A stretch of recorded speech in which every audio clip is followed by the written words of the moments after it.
Race day 3 for the America's Cup. It's still tied up at 2 each to Emirates Team New Zealand, the defender, and Luna Rossa, Prada Pirelli, the challenger. Very excited to be with you this morning. We'll have your weather, all of our speculative comments, and a bit of fun to warm you up for race day 3. This is the 37th America's Cup, or is it the 36th? It's the 36th. Getting you excited for the next edition. Who will win? Oh my gosh, I can't even believe that we've gotten to this point. 2-2. The last time it was 2-2 was in 2007, as I mentioned last night, between Emirates Team New Zealand and Borlenghi. The time before that was in the early 1900s, effectively 1920. It was Shamrock tied up a piece. So, yeah, it doesn't often happen that we see such an even Stevens America's Cup. And who better to chat with us than our sailor girl on the ground in New Zealand? We're all jealous. Tor, how are you this morning? Good morning. I'm great. Look at this beautiful day. Oh, the flags are flying. That's really good news. These guys are just waving at us. They're getting ready to go out. I am just walking down to the village. Fantastic. It's a gorgeous day, as you can see. There's some wind. Yeah. I wonder if it'll be 1-1 again today. I know. We haven't had a boat of the day yet, Tor. Oh, no, that's wrong. We have had a boat of the day. Your party boat. Oh, yeah. Yeah, that was funny, wasn't it? Have you got that clip? Yeah, I showed it last night. Sue Bunsen sent me a video of them heading out in the morning, and then we had your clip at night. So it was the before and the after. It was fantastic. So I've now learned the national drink of the Kiwis is either a beer, a bubbles, or some form of rum and coke. So they're very similar to us. So yeah, and that was on our way home, and we're only just getting the party started. I think level 1 last night meant the viaduct was bouncing. Oh, that's so cool. And course 8 today, by the sounds of things, Tor. I think we'll have to get our weather guy on the line. Yeah. Should we do that? Excellent. I've got him here somewhere. I'll just try and patch him in. Apparently he's found some better signal today. Weather guy. Weather guy, are you there? Are you there, weather guy? Yes, come in. Come in, weather guy. Where are you? I'm perched upon the roof because I got such poor reception yesterday. But since I've been up on this ridge, I found out that the problem was I walked too far away from my Wi-Fi. So you're only good at the weather, matey, not the technology. Not even at the weather. It seems there was a hybrid wind direction yesterday. I got that wrong, didn't I? Oh, that was fun though, because you had southeast where you were, which was actually happening on down in the south part, but it ended up the nor'easter prevailed, so it made for an interesting day of racing. But today, 18 degrees. Apparently it was going to be cloudy, but I don't think there's a cloud in the sky, weather guy. Yeah, I got up to feed the cat and do other things about 6 o'clock, and I was amazed. It was really cool outside, but no dew or anything, but there was a wind already at about 6 or 7 or something, Nick. So it looks pretty favourable for today, and it looks pretty steady as well. That's really exciting, because I know everyone's looking for a great day of racing today. I mean, what do you think we can expect on course A? I'll just bring up the predict wind for you for race 1. Now, it's going to be on course A, and a big thanks to Tor. She managed to pick up that course map for us as well. So it looks like they're going to slide it right in along the land, basically, which is really good. Yeah, alongside Rangitoto you talk about, Nick. Yeah, down in between that island, basically, Rangitoto. Yeah, so like an A-B course almost. Oh, okay, yeah. Yeah. Yeah, well, it should be reasonably steady from the northeast. I don't see much change of direction once they get it sorted. But certainly it may moderate from around race 5. I'd say you're talking about 10 to 15, and then possibly for race 6, is it? Yeah. Yeah. It probably come down a little from there. But the effect of the headlands and, Takapuna Beach and that may moderate the wind as you get closer to that shore. So should be better further up in the course. Yeah, it looks like they're bringing that bottom mark right down, so it's still close to the land. So some spectators will be able to see from Rangitoto or on the headland, like that course AB. But then they'll still have quite an open course when we're looking at it. Yeah, you'll get a bit of a funneling effect between North Head and Rangitoto, I'd imagine. Hopefully it will try and channel its way through there, which would tend to shift it slightly left at the start line, perhaps. But that wouldn't last for long once you get up the beat. Awesome. So there you go, a little bit of a left shift, potentially. And we'll see what happens. So, Weather Guy, how's the view from up on your roof? Do you have any clouds? Yeah, there's a few little puffy ones, but nothing too serious. I thought when I first got up here, it felt like I was on Mount Everest. The wind was blowing a bit harder. And I was thinking, how am I going to pull this off? And next thing you know, I've lost my notebook over the side. Oh, no. You've got all of the issues. Yesterday, you were talking about goats. Today, we're on roofs. It's all on in your part of the world. Well, sailing's never predictable, is it? Yeah, especially if you end up on the roof. Yeah, I had to get my head out of the ship. You know what it's like? Yeah, exactly. You got to get up to that crow's nest. I love it. Well, thank you so much for joining us. Yeah, go for it. Crazy we believe, remember? Yeah, exactly. We've got to be crazy. Or we can't be sailors. I think that's general. Well, we'll let you go, Mr. Weather Guy. You have a great day, and I believe you're going out in the water tomorrow. Well, fingers crossed, yes. So that'll be great. Hopefully, I haven't looked at the weather forecast yet, but I'll bring you an update later today and let you know. Sounds fantastic. Have a great day, Weather Guy. We'll see you soon. Back to... Let's enjoy this. It's like a what would you call it? A tie break between Federer and Djokovic, isn't it? Exactly. We're waiting for someone to break serve. I love it. You have an awesome day. Yeah, let's go. Excellent. Back to tour in the village. There's definitely no clouds there. None at all. I'll give you a quick 360. I can hear the drum. Is that what that was? I was wondering if that was Grant about to come off his roof. No, that's the drum. They're setting up. They've got Rod Stewart thing going on at about 2:30 this afternoon. He's done his own version of sailing for this America's Cup. And they were going to try and get him here live to do it, but he's stuck in the UK because of coronavirus. So I think he's doing it on Zoom or something. But they've got the band. They've got a full band set up on the stage there. Amazing. Ready for it. So that'll be really cool. I think you can watch it on TV and YouTube and stuff as well if anybody was interested. I'll have to find the link so that we can share it because that would be fantastic. I think it's 3:00 our time. Yeah, okay. We just had a message from John Edwards. He says that Emirates Team New Zealand are going to retain the cup because when they get to race 13, they'll enter from the port side and nobody will break service. What do you think about that tour?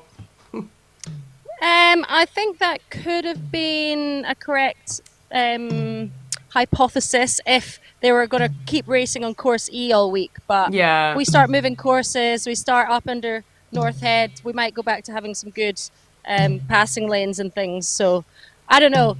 My call is still 7-3, 7-4. I'm just not sure who's going to get the 7. Yeah.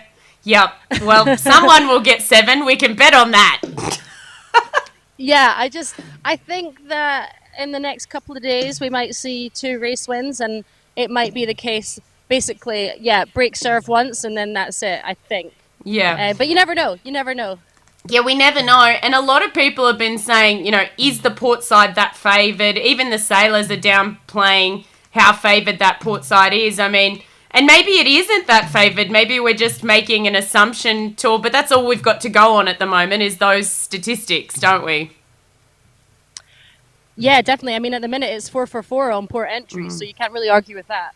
Yeah, exactly. And we've been talking about this as far back as I think the Prada Cup semi even, but even that Yeah. race with Ineos and Luna Rossa in the round robin, we saw the port entry being favoured with that favourite match with the 17 tacks and the 9 lead changes. I think it was sort of starting to reveal itself as early as then.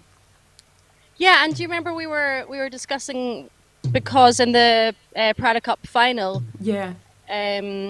we had, well, I say we, Ineos had starboard entry first, and we were like, who chose that? Who decided that? Because yes, normally starboard entry is favoured because you end up on starboard tack and you can force the other boat to go off in the other direction, but that's just not happening here because of the 10-second entry. 10 seconds at these speeds, that's like, wait, let me do the maths. Well, they're coming together as well. Over 100 meters, you're definitely going to be able to get past unless you're drastically late for the entry, which they're not going to be now because they've sussed it out so much. Exactly, and they're going off those statistics too. They can't be late. They have to be spot on time. And then we have a few scenarios: an even start, close gauge, and the boat that's to leeward will arguably win with an early tack off with the boat on the hip. A larger gauge, the boat to windward will win when they tack back onto port, and then they'll be back in a lee bow position. Or they have to force the uneven start. So we've got a few scenarios, and I just get more nervous and more nervous waiting to see what's going to happen. Yeah, well, even though we've had 4 races, because it's equal, it feels the same as day one, doesn't it? There's some strengths and weaknesses on both parts. I mean, we saw the Italians finishing a bit further behind yesterday, but that was because of one small mistake that might not happen again. Actually, they did a bad tack and a bad jibe in that last race, didn't they? Yeah. Better to do that when you're behind, I guess. Yeah, I think Kiko said in the press conference, I pressed the wrong button. I will not do that again. Well, not that button. Which was funny. Fantastic. I love those little glamours and those little bits from the press conferences. I've just got to play this one again because I just feel like it's going to be one of those moments that we remember this cup for. Oh, check this out! Check this out! Check this out! We've got 2 little kids pulling along a boat on wheels with some flags in it. Can you see? Hang on, I'll get it here. Here we go. Ah, cute! So cute. I wonder who they're barracking for. There they go. Oh, so good. I love it. Yeah, but this is definitely one of those moments we're going to remember for this cup, I think, Tor. Jimmy, a lot of talk before the racing started was all about how dominant Team New Zealand were going to be, and a lot of people didn't really give you much of a chance. Have you got a message to all those people that maybe wrote you off a little too early? Well, you mean people like you? No, I didn't write you off. You guys never got it wrong, do you? Did you think we'd be at 2-2, Tor? No, I did not.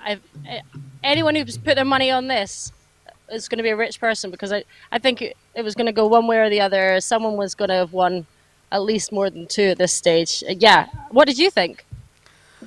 Oh gosh, I hoped for this. I'm like, yeah. Thank you, Huey. I hoped for this. Did I think it would happen? I mean, all the chat before was that Emirates were going to be quick. Did I think that would eventuate when everyone thought Ineos would win the Prada Cup? So it's really hard to tell, I think. Usually you get a feel for it in the village, and I was talking to you in the lead up, what's the feel? Because we're not able to be there. That was the feel, yeah. Everyone thought that the Kiwis had an edge, and it's interesting now because the Ineos guys are like, well, maybe we weren't that far off the pace either, especially because of level 2 and ending up being out on course E so much. Yeah. Even the Kiwis are struggling against the Italians. So it would have been interesting to see Ineos matched up with the Kiwis and how close they would have been as well. Because if everyone is that close, it's quite exciting, and it's exciting to see for next time as well. There's not 100%. that they're not that far behind. Yeah, I was thinking about this yesterday. Basically, we also thought yesterday that Luna Rossa would be favoured in the lighter air, and Emirates proved that they're not necessarily that favoured in the lighter air. So there's been lots of beliefs disproved, so to speak, this America's Cup. And I feel like Emirates are probably quite fast across a wider range. Ineos had that higher range covered. Luna Rossa has that lower range covered. Yeah. So when they're each in their own conditions, they do have strengths, but all three of them are incredibly strong. And who knows what would have been New York Yacht Club's approach had they not had that awful incident. So I think all four boats were actually a lot closer than we thought. Yeah, definitely. And actually, interestingly, we've not had that much breeze since the Americans capsized, really, actually. That's the windiest day. There was one that was quite windy in the Prada Cup final, but yeah, nothing close to the edge, basically. So I hope that maybe we can do a wind dance and we can get some more breeze, because it'll be exciting to see them racing in some more breeze.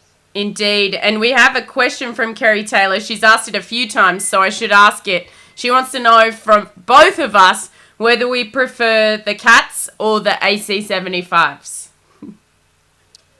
Ooh. I know, I said ask me in a week. Question. I did tell her yesterday to ask me in a week, so I might retain that answer. Well, can I put my two cents in? Go. Especially with Sail GP that we've got now, I think that having another kind of boat, another class of boat, is great, and it's exciting and new, and keeping everyone on their toes, I think. And we can still watch those Cats 8 times a year. It's going to be on Sail GP. So yeah, I think for the Cup, I don't think we'll never see Cats again in the Cup, but for now, I think this is really cool. I agree with you 100%. I think the America's Cup is what has always been the part of our sport that's pushing the envelope. So to do the same thing again, I think would be great in regards to developing the AC75, because that's where we've gone. We've gone down that plane now, and they're faster than the Cats were by some amazing, I just didn't think I didn't think these boats would be possible either, but they've proved me wrong there too. So yeah, it's and the speed of these boats are, like we were saying the other day, looking at the speeds and things, they would have lapped the AC50s by lap 3, I think. Yeah. So yeah. It's crazy. Next level, and I think that they're calling us Swiss because we're sitting on the boundary. We're not sitting on the boundary. We've just sided with the AC75. So, yeah, I love the Sail GP, and I love that it's one design, and I love that they're all learning off each other, and every single team gets all of the data from every single boat. But that's so different to the America's Cup. The America's Cup is about team versus team, the protests, the politics, the prestige, the mystique. It's totally different to the Sail GP. It's got its own place. So I'm really definitely. Yeah. Sail GP really now you rock up with your team for a week or two and do some racing, and then you go back home or go get ready for the next event. Whereas this, the teams have been here for months, developing for years. It's a different kettle of fish, isn't it? Absolutely. It is a very different kettle of fish, and I love how much our sport has developed. If you think back to America and then to the AC75s, look how fantastic our sport is now. I was talking about it this morning. We still have International One Designs racing in Bermuda in the World Match Racing Tour. We have Etchells. We have the Elliots, we have sports boats, we have TP52 circuits, we have the Sail GP, we have the America's Cup. There are so many little bits on the menu, and we're just starting to give everybody a taste of that, which I think is so spectacular. Yeah, I wonder if these boats would eventually trickle down into Sail GP or something like that in a few years' time. Quite exciting to see. I've seen some designs for, some offshore boats, not necessarily like IRC, not IRC designs, but foiling offshore boats that normal people can buy, not like the Moccas and things. It'll be interesting to see in the next 5 to 10 years. Will everyone be foiling even offshore? Yeah, who knows? Exactly. And I think, though, for the foiling offshore, as we've seen with the Vendée Globe, the next thing we've got to work on is our technology for either being more sustainable and getting stuff out of the ocean, or a massive radar system so we don't hit anything. So it's going to be really, really interesting. So Kerry says, Sail GP is in my hometown in Littleton, Christchurch. She can't wait. Andrew says DNS, which did not start. I think basically what we're going to get to is that we're going to need a drag reduction system. That might be what Andrew's saying, like with the F1 maybe, to try and open up that drag situation. I've been talking a lot about how F1 compares to this cup, but I think that's another way. Yeah. The drag reduction system with the gates opening up on the spoilers has really improved the passing opportunity in F1. So we might even go down that way. But that's for people with higher pay grades than us, too. We just get to speculate and have fun. Yeah, and it's the first time. It's the first time we've had these boats. They put these courses out. They chose a time of year when the weather wouldn't be too. It's the end of summer here. There was a potential for some storms and things to come in, I guess, at this time of year. But we're still in the not first generation of these boats, because a lot of them are on boat 2. But it's still the first time, so it's just going to get better and better and better. I know it is. It really is. So before you go, Tor, should we have a little bit of a look at the racing from yesterday, just to relive it? I thought you might want to just go over it. Yes. Would you like to do that? Yeah, let's do that. All right, yes, I'm going to bring it in for you, and here we go with a bit of the racing from yesterday. Here we go. So, race 1. Big gauge, Luna Rossa to windward of Emirates Team New Zealand. Hold them to the boundary and tack into a lee bow position on port. And that was race over effectively. Gosh, they're great to watch. We saw Luna Rossa take the win by 37 seconds. Bigger margins than on day 1. But lighter air, so we might see those margins concertina a little bit today, too. Yes, I think so. The breeze is definitely building here at the moment. And yeah, I think I'm so excited. I know, I was excited too. So here's race 2 yesterday, which was race 4. I've got to start using 3 and 4. Closer gauge, which means Emirates Team New Zealand managed to flick off Luna Rossa Prada Pirelli in that lee bow position, already on starboard. Early tack. We thought it could be close when they came back, but it wasn't to be. Big cross to Emirates Team New Zealand, and they led from there to take the win eventually after this mishap of the wrong pressing of the button by 1 minute and 3 seconds. He definitely won't press the wrong button today. No, and good job it wasn't in race 1, because it was pretty close. Oh, it was so close. Are you heading out on the water today, Tor? Yes, I am. It's another beautiful day. We're in swimming yesterday between races. It doesn't get much better than that.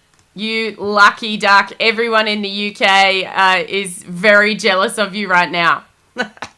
Oh, next time. Next time, exactly. But the question still remains, will we be in New Zealand or Italy? Or Dubai or China. Yeah. We'll get into that later. I don't know. We were looking, I don't know if you spotted on the Kiwis mainsail, the Chinese sponsor who are quite heavily involved in the squadron and the match racing and things here. So yeah, it'll be interesting to see who's going to put the money in next time. Yeah, you are not the only person to notice that new sponsor sticker on the mainsail, so it'll be very interesting. There's been a lot of chat about a move to China, so we'll see how that eventuates and what is to come. But lots of people saying thanks. They're loving tuning us they're loving tuning in with us in the morning, which is also their evening. So thanks to you, Tor. Your hero meters just started blowing. What is going on? Hasn't it? Yeah. Woo! First my time in a gosh. few days. I'm so excited. This is going to be so good. Everyone get pumped. The racing will be from 1600 hours local time. Hope you can watch. We'll be back after racing as well with our debrief, so stand by for that. Lovely to have you all with us. Thank you for watching. We can't do this without you. Thank you. Yay! We'll see you soon.